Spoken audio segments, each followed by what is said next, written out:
Hey guys, and welcome back to this channel. In this video, I'll be showing you guys how you can mirror videos in CapCut PC. So add in your video, and I'm just going to move it to the left side, and I just copied and pasted it. And as you can see, there's this mirror button. You do need to press your clip or else it won't show, as you can see.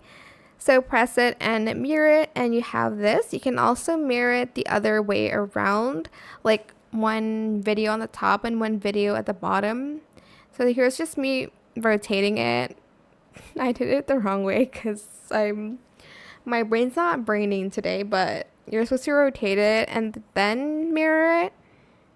Like, this is me rotating it, and well, that is it. Super simple. I hope this tutorial was helpful for you guys. Don't forget to like, comment, share, and also subscribe to this channel if you haven't done that already. If you have any more questions about this video, just leave it in the comment section down below. I will try my best to answer them all for you guys. And if you found this video helpful, please click the thanks button as well. That is it for this video. Thank you so much for watching. Bye!